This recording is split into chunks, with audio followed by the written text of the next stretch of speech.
I'm going to take a different tack and talk about one specific case in which SEIU used SMS to build a list that helped a statewide election of Kaiser workers back in, that was just last year, so 2010. So the overall goal of this campaign was to obviously win the election. And then we had a mobile goal of building a large text message list that was segmented by worksite to help organizers engage their 1s, 2s, and 3s. So why did we choose mobile?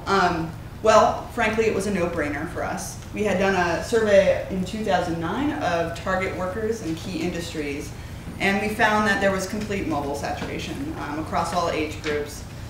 Our members and workers that we want to organize are using mobile technology. We also found that the majority of our members belong to communities that were using mobile technology at actually higher rates than other groups. So for labor unions, really this is a space that we have to be playing in, and we have to be engaging our members in. The mobile web, in fact, is really bridging the digital divide, and Pew has come out with a lot of research recently that's really reinforcing that and showing that Latinos and African Americans are using these technologies at higher rates. So definitely makes sense for us. Yeah, makes sense.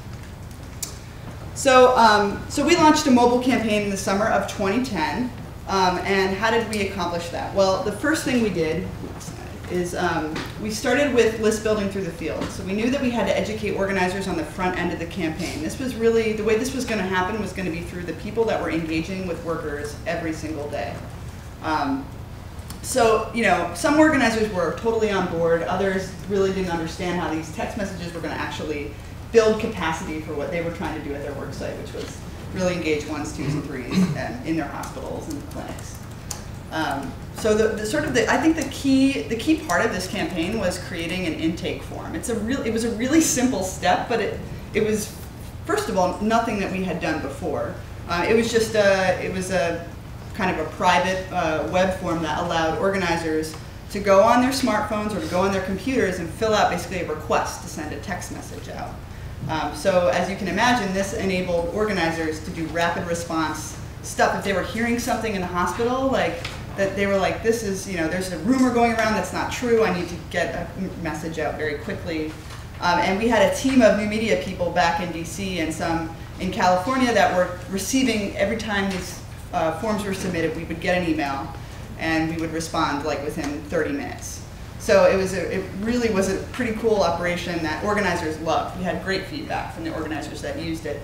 And sort of as we progressed, more and more organizers were talking to each other and hearing about, you know, the utility of this tool, and so it started to sell itself. You know, we didn't have to plug it as much. And then obviously another very basic step that is often overlooked is making sure that there is mobile checkoff on all the cards, on anything that's being passed around to workers. Not just their mobile phone number, but an actual checkoff that they are giving us permission to text message them. Because that is the law. We cover 1,000 times yes. Another key is you can't really kind of launch something like this, especially in a statewide campaign, without buy-in from top campaign leaders. And this process probably began months before the campaign really started, which is just talking to the campaign leadership about the potential for this technology, about why it would be important, and really getting their buy-in so that they could make sure that from top down, you know, everyone was bought into the process.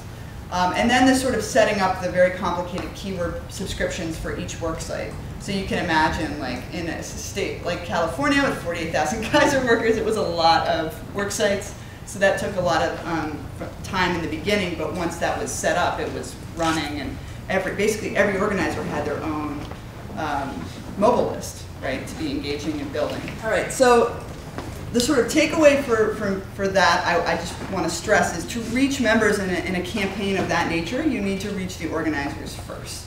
So really, like, reaching out to organizers about the potential of this technology, because they're the ones that are interacting with their members on a day-to-day basis.